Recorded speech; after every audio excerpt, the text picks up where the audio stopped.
Hello, Lynx here, and welcome to Katawa Shoujo. We are continuing Emi's route. I mean, technically day by day. For me, it's been a while since I've last recorded. I recorded last on 24th. Damn, this is exactly 1 week ago. I had that much pre-recorded, that's crazy. And in the meantime, I was recording those 3 weird games that I have stuck up on the PC. I still have some left, okay? I still have some left. 28. And it's not sure we'll play all of them because some of them are, well, stopped by the defender. Anyway, the morning is far too early for my taste. Same. It doesn't help that I had trouble sleeping last night. Oh yeah. Yeah, I mean, lately. There were simply too many things to think about. My mind refused to slow down. Instead, I replayed the rooftop, the park, everything else over and over in my mind. There is a small part of my mind that is still paranoid that this has all been some kind of joke. That I'll meet up with Emi at the track, and she'll act like nothing happened yesterday. Pushing these thoughts to the back of my mind, I throw on my running clothes and open the door. Speaking of which, I really should buy new running shoes.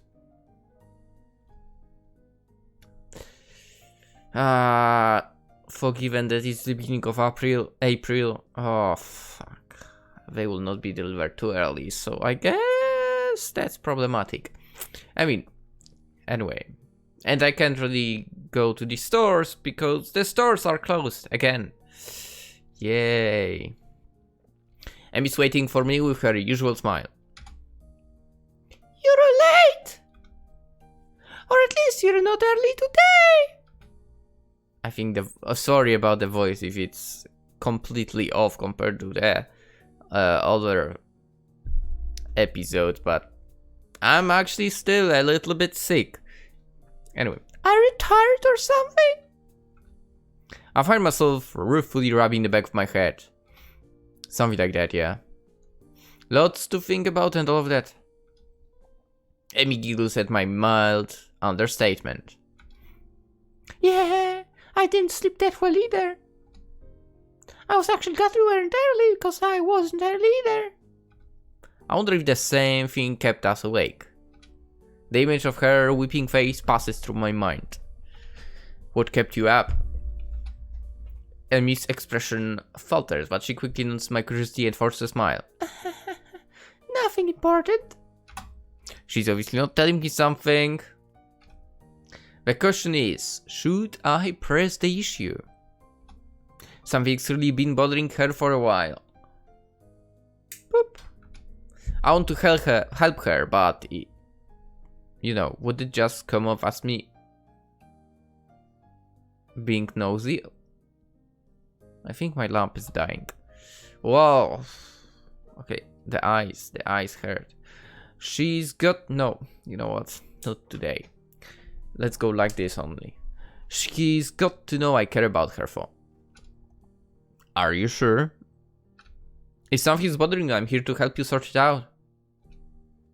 Emi laughs and then, but it's not her usual laugh. There's an edge to it that seems almost bitter. Sort it out? I'm not sure it can be sorted out, Hisao. An almost grim smile crosses her lips. It's like a smile of resignation. I don't think you will help me anyway. That hurts. I don't say that it hurts to her, but it does. Then she realizes I want to be there for her when things go wrong. Well, I won't push you on the matter. But I'm here for you if you decide later that you'd like to talk about it. It might help. I can see the debate raging behind Emi's eyes. It seems like she wants to tell me, but she's not sure whether or not she can. Hey, forget about it for now, okay? We've got running to do. The mention of running, something that she can handle, brings Emi back to her usual self. Right! Hurry up and stretch out, Hisao! We've got to get moving! She takes off like a shot, far quicker than I'm used to. Still, I try to keep pace with her, recklessly testing my limits. It gives me a feeling of freedom, like my heart is no longer important. I find myself wanting to laugh, filled with the feeling of moving beyond what I once called my boundaries. The nurse's warnings to not overdo things echo in my mind, and I disregard them. This feeling I have, this willingness to risk a heart attack for something so trivial as a morning run, feels out of character for me. But is it? Or rather, should it be? I've got a weak heart, sure. It will never be capable of the kind of speed and endurance Emmy's capable of. For I probably wouldn't be able to get that good even if I had a healthy heart. As we round the final bend, I feel my legs screaming in protest, but for the first time I ignore them. I accelerate to finish at a sprint, nearly catching up to Emmy. That was never going to happen, of course. Still, I feel surprisingly good. Ah, sure, my legs feel like they're about to catch fire and I'm having trouble staying upright. But there has been a shift of some sort today. And it's all thanks to the girl grinning at the finish line, waiting for me.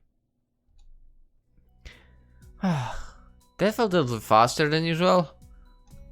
My comment is met with a grin and a shrug. Can't have you think I was going to go soft on you, can I? But you managed to handle it just fine. Well, I couldn't have done it without you. Or something like this. Still feeling the high from the run, moved by a surge of gratitude, I say Emmy in a hug. Thanks. Really, I'm not just saying that. I'm in your debt. Emmy seems flustered by my words, squirming uncomfortably. Don't be silly, Hisao. Someone had to haul you out here, didn't they? And it's not like you're not doing anything for me, right? I need a training partner, remember? I shake my head, still pointedly not letting go of her, who stops squirming and merely looks up at me with a quickly deepening blush that almost seems out of character. No, that is not true. You want a running partner, but you didn't need one. If I hadn't shown up the day after the festival, you would still run, right? But it does work the other way around. I only managed to make it out a few times before the festival. And without you, I probably wouldn't have made it out at all after that. Amy smiles at me and prods my chest with one finger. You're pretty lazy, Hisao. You bet I am. But also competitive. Hey, I was giving you a compliment. Well, you're welcome, I guess. I'll pay you back somehow. Huh? Well... That's not necessary, you know. I mean, I kinda like you, Hisao. And being able to run with you in the mornings isn't exactly a bad deal for me either, so... For someone who gets so much praise, she seems unused to gratitude. I can't think of anything else to say, so we fall silent. I become aware of Emmy's breathing, of the dampness of her clothing, and of the scent of her. Coming off of anyone else, it would stink. Coming off of Emmy, it fits her in a way nothing else could. Her skin is cool, slick with sweat, and a breeze causes goosebumps to rise. Almost without thinking about it, I lean down and meet Emmy's mouth, which has already moved to meet my own. Her lips are soft, and she hums happily as we kiss, sending vibrations from her mouth to mine. There's a startling rightness to everything about this moment. We fit one another perfectly. The kiss ends, and I finally let my arms drop back to my sides. Emmy is smiling warmly at me and giggles again. Come on, Hisao, we'd better go see the nurse. Then it happens. As she turns to begin walking, she gives out a tiny yelp and stumbles forward. Emmy! I leap to steady her, notice with some concern that she's favoring the same leg as last night. Your leg. Emmy seems panicked and pushes away from me. It's fine. My expression must seem hurt because she hastens to apologize. Sorry. Didn't mean to push you like that. How's it? She stumbles for something to say. It's nothing, really. Hey, don't worry about it. She's so flustered I decide to shrug the whole thing off.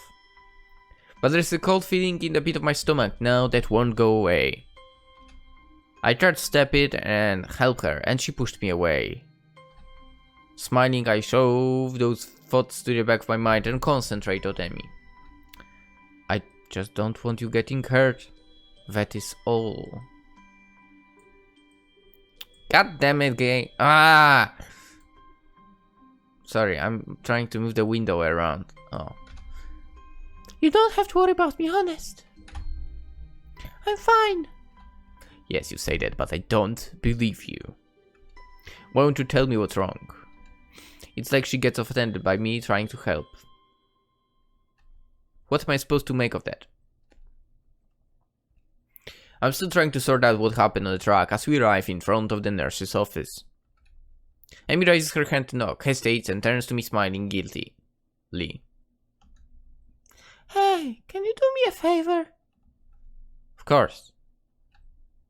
Can you tell the nurse that I will see him later? I just remembered I've got some stuff to take care of before class. So I need to get moving. I peer at her closely, and she fidgets under my stare. Yeah, she's clearly just avoiding the nurse. That leg of hers. Well, whatever, I said I'd help, and so I will. But I'll make damn sure she sees the nurse before the day's out. Okay, I'll let him know. Amy looks like I've just given her a pony on Christmas. Thank you so much! You're the best, Hisao! I'm rewarded for my complicity in her lie by a kiss that makes it all worth it, so I tell myself. As I'm heads out of the building, trying hard not to let her limp show, I knock on the door of the office. Oh, Hisao, come on in. I don't see Amy with you. She's not sick again, is she? From Donphy's voice, I don't think the nurse is expecting to say yes, she's ill. She said she forgotten to do something and so she had to skip out, but she'll see you later today. The nurse heaves an exasperated sigh. Honestly, that girl.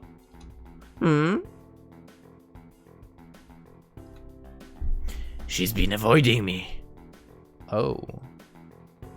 That's interesting. Why is she doing that? Yesterday she was in and out of here without even taking off her prosthetics, and now this. Well, at least it's not just Amy. Amy doesn't want worrying. That's a comfort, I guess. What is she hiding? Still, I feel like I should say something about her leg. I said I'd lie for her, but she really needs to see him. Now that you mention it, she was limping pretty badly today. And last night as well. There's I started with the words, last night. And what exactly were you two doing last night? We were on a date. The nurse raises his eyebrows as if surprised. Oh, really? Interesting. Huh? Oh, no, nothing. His gaze turns thoughtful and then he grins at me. You don't think you'd use some of that boyfriend charm to get her to come see me today, could you? Of course, yeah. Boyfriend charm. I was planning on doing that anyway. I think she's hurt and just pretending she isn't. Yeah, she does that. Afraid I'll make her stop running. Will you? I don't like to, but if it's bad enough that she's been limping, well, I guess I'll have to see what's wrong for myself before I make that call. I see. I mean, not allowed to run. Perish the thought. I don't know if she'd be able to function without running. No wonder she's reluctant to admit anything is wrong. Well, I'll make sure she sees you. Good. Oh, and before I forget. He grins at me again in what feels like a vaguely threatening manner. Why are you doing this? Don't forget that I know what medications you're on. You better be careful around Emmy, got it? Whoa, he looks serious too. Got it. Don't hurt Emmy, wouldn't dream of it. Grant. I'd hate for you to be late.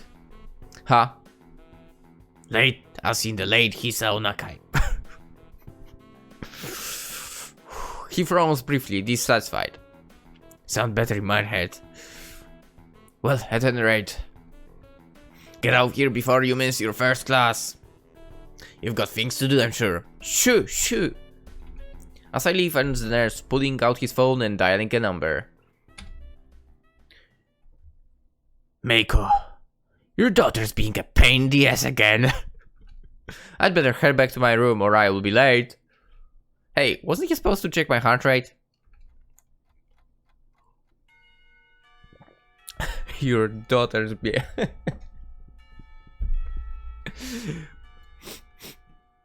The lunch bell sounds and I bring myself out of the stupor I slip into during the morning classes. My lack of sleep last night, coupled with the increased pace of the morning's run, has left me a little exhausted. Despite that, I find myself skipping stairs up to the roof. There's a thrill of excitement now, in addition to the pleasure one gets from eating lunch with one's friends. True, both Emi and Rin are still my friends, but Emi has become more than that now. Rin is back in her usual spot on the roof, almost as if she'd never been absent. Feeling better, I take it? I raised eyebrow is my reward for speaking. Better than what? Better than you felt yesterday. Rin gives my question some serious thought. I'm not sure. I think I might have felt rather good for some of yesterday, but it's all fizzy. Too much cold medicine? Well, I was asleep, and that usually is pretty good. But I can't remember what it feels like to be asleep, because I'm not conscious for it. It's a real problem. Then again, if I knew how good it felt, I might not sleep anymore. But this way, I keep trying, so I guess that's how I can keep from being overtired. An eternal mystery to keep you sleeping at night. Maybe mystery is the wrong word. Intangibility might be the proper way to describe it. I see. No, I don't see at all. I have no idea what she's talking about, but that's okay since I really do. Do you remember what sleeping feels like? Like yesterday. Do you remember what you felt like sleeping yesterday? Well, I actually didn't get a lot of sleep yesterday. Maybe that's because you remember subconsciously. Actually, I think I was worrying about Emi, that's... yeah. Doesn't Emi worry enough about herself? I hadn't considered that, but it gives me pause. True. But would she ask for help if she needed it? Rin frowns and raises an eyebrow. Will I get a proper answer? Probably not. Is there something she should be asking for help with? Her leg, for starters. This seems to catch Rin's interest. Leg. It's hurt, but she won't see the nurse about it. Rin shakes her head in disapproval. You have to make her.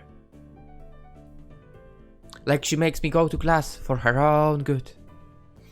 Otherwise she could lose her legs again. And that's just too weird. Yeah. It is too weird a bit, yeah. Oh my god. Losing things twice. Especially if you don't find them again to begin with. Unless prosthetics are the same as finding something. But that's a different kind of loss, isn't it? I think so?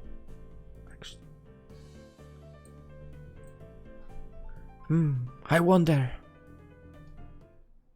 Wonder what? Amy seems to have snuck up on Rin and me, for Rin doesn't seem especially surprised, which in itself unsurprising, I suppose. Rin manages to sit herself upright quite expertly, throwing her upper body forward and using her momentum to right herself. Yeah, whoa, actually without... I will need to try this. Then again, I know how I would probably get up. I actually used to be able to get up this way at some point, like without using hands. But again, I wouldn't just lift the upper body. I would first of all like use the legs for it. To kind of bounce myself, right? Anyway, I wouldn't be able to do that now, I think. Anyway. Your leg, how's it feel? That earns me a throw and a bit of a glare. It's okay, I think. Not worth worrying about. Tell that to the nurse. He's quite insistent you visit him, you know. Sorry. Yeah, he's quite insistent that you visit him, you know. Amy pouts like I've just told her she's been grounded. He worries too much. Now. Does he now fall? It's no big deal, just a little soreness. I try to resist rolling my eyes in expiration. If it's nothing, then you should have no problem seeing him, right? Amy narrows her eyes suspiciously. Did he put you up to this? Well, maybe a little. But that's not the point. I would have reminded you to see him anyway. It would be terrible to see you really hurt and not doing anything about it. I will make it worse, and I don't really want to see you hurt, you know. Call me crazy, but I kinda would prefer to see you happy and healthy. With each statement, Amy's frown fades a little more until eventually he's grinning, albeit a little shyly. Well, if you're going to put it that way, then I guess I'll have to see him. Otherwise you'll keep worrying, and then I'll never hear the end of it, right? You bet. That's right, I'll keep bugging you about it, and that might put a damper on our dates. How's the food, Hisao? Talk to the nurse, Amy. How was your day, Hisao? Talk to the nurse, Amy. Hisao, I think I'm ready to go all the way. Talk to the nurse, Amy. See, it doesn't work that well. Amy yells at my high-pitched rendition of her own voice and gives me an affectionate shove. My voice isn't that high, jerk. I thought it was pretty accurate. Amy and I stare at Rin for a while before I burst into laughter. Amy crosses her arms and huffs, smoke offended. You're both jerks! Such vile calumnies from you, young woman. I'm stunned that you would call me, of all people, a jerk. Honestly, I just don't know what to think. Amy sticks her tongue out at me. You ass! So, Rin, how's the art club these days? Rin, seemingly as surprised by the sunshine topic as I am, takes a minute to think before answering. Go to nurse, jerk. No, I believe it is okay. Although Nomia keeps telling me to work harder. But I don't think he understands my methods.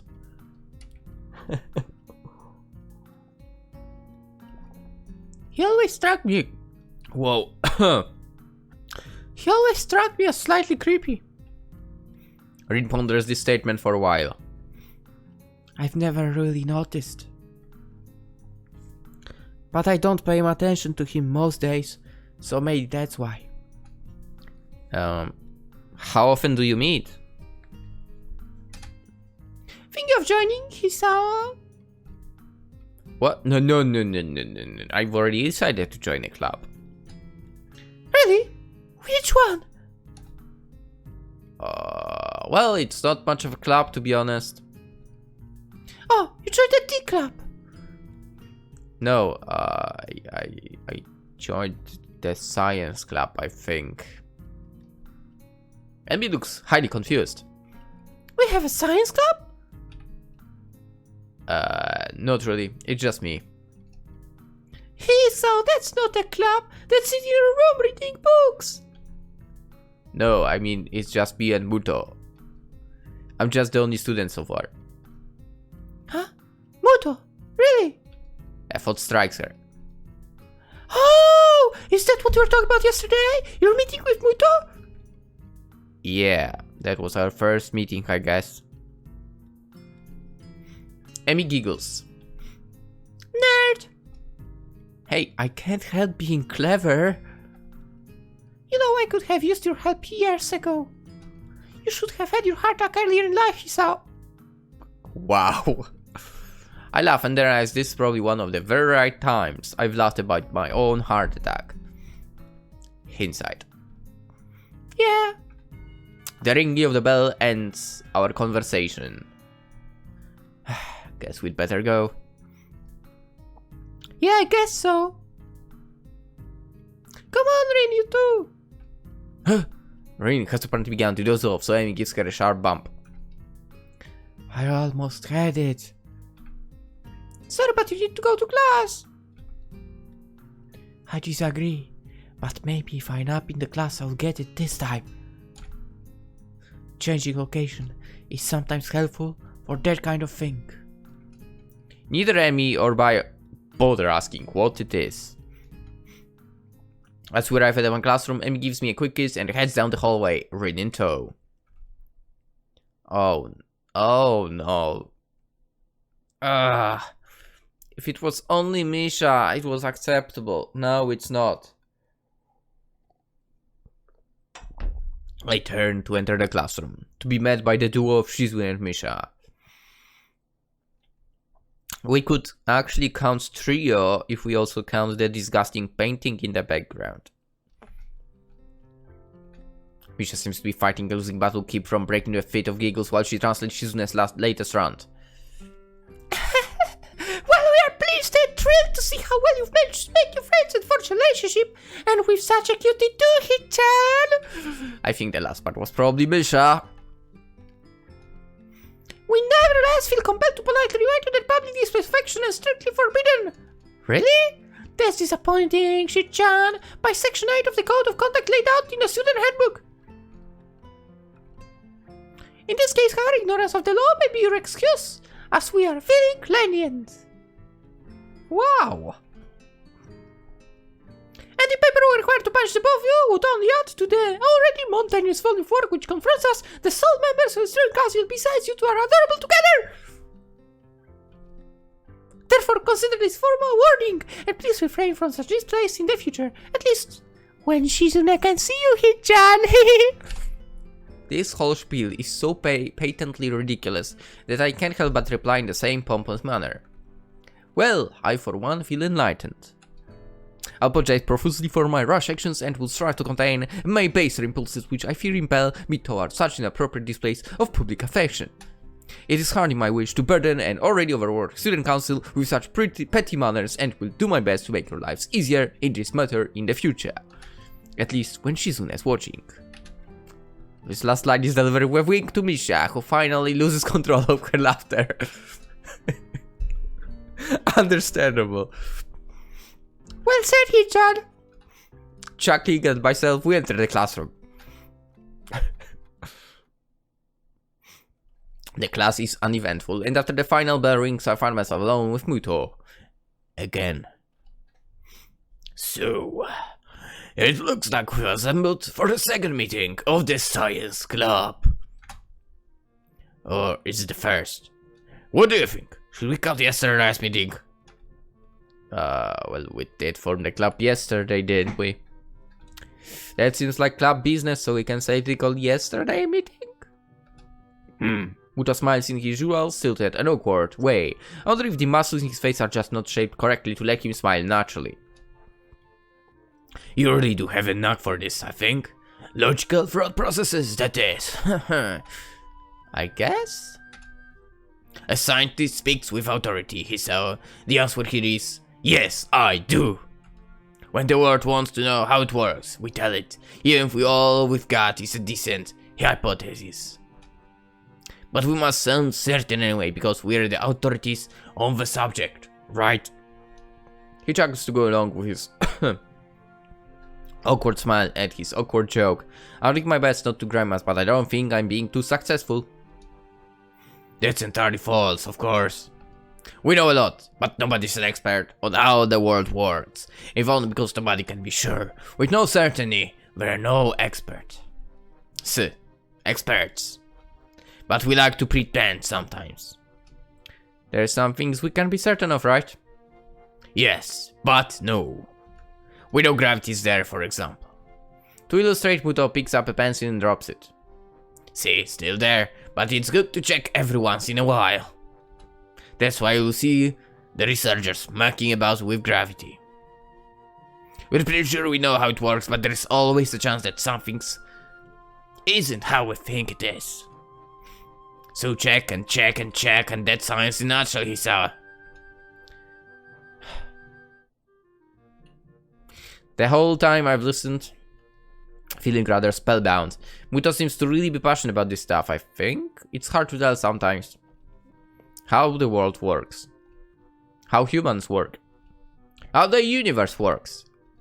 All of these questions to be answered. And depending on what I got into, maybe I could even figure out a way to fix my heart. That said, I don't think that's a real priority for me. Besides, as we start discussing the book he gave me yesterday, I find myself more and more interested in that than my heart condition. Interesting. Before we even realized it, an hour is gone by. Well, let's call this meeting over for now, okay?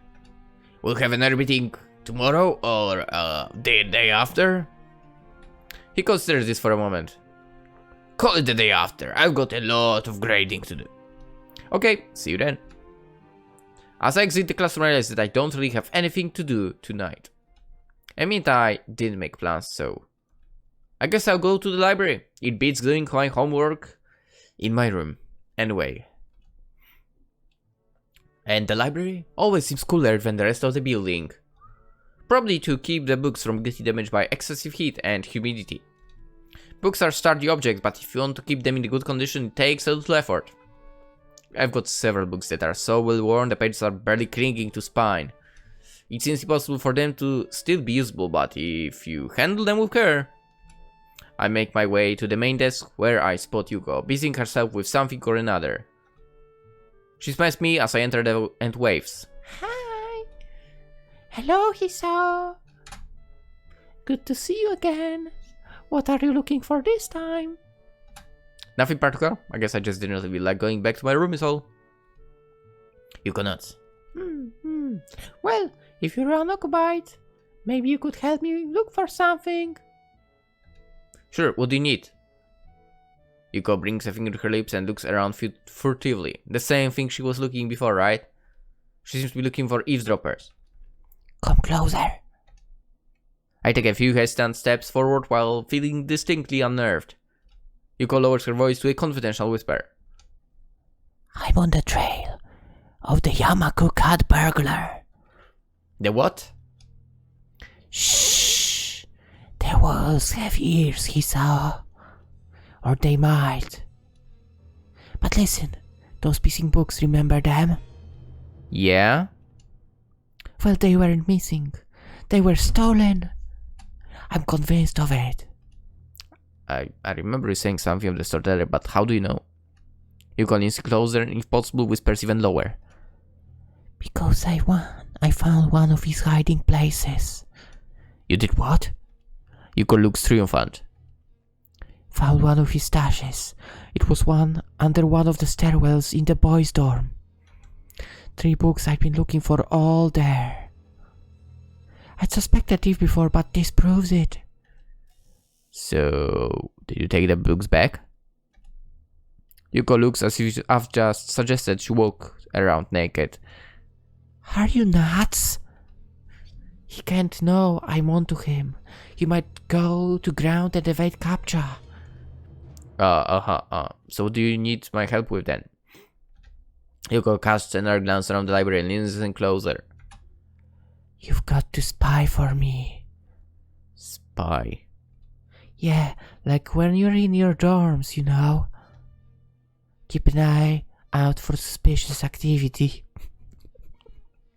Those two are so made for each other. What constitutes suspicious anyway? I mean, Kenji's a pretty suspicious dude, but I'll wager he barely goes to class, much less sneaks into the library to pilfer books. Are you sure? Still, what's the harm in saying yes? At least it will get me out of this weird conversation. Yeah, I can do that, no problem. Yuko straightens up and claps excitedly. Great! Now hurry up and talk about something else in case someone comes in. How's the school treating you? Pretty well, actually. I've been running the mornings with... Emi Barazaki, right? Oh, yeah? How'd you know? I served you two in the tea house, remember? I deducted that if you were going to run with anyone, it would probably be her. She looks pleased with herself. Impressive. Anyway, yes, we've been running the mornings. And well, we kinda started dating. Yuko claps her hands together again, excitedly. Really? That's great. I'll bet you two are great together. I love seeing people find one another like that, you know. I even thought of myself when you walked into the Shanghai that one time. I wonder if that kid will wind up with one of those girls. What? Really? Yuko then seemed to notice my somewhat weirded out tone and nods affirmatively. I could tell that you'd wind up with one of them, you know. I've got an eye for that sort of thing. Of course. Her expression dropped slightly. I'm not so good at it myself. Oh, I'm sure that's not true. Okay, it's true. I met this guy once. We got along pretty great, but it turned out he was younger than...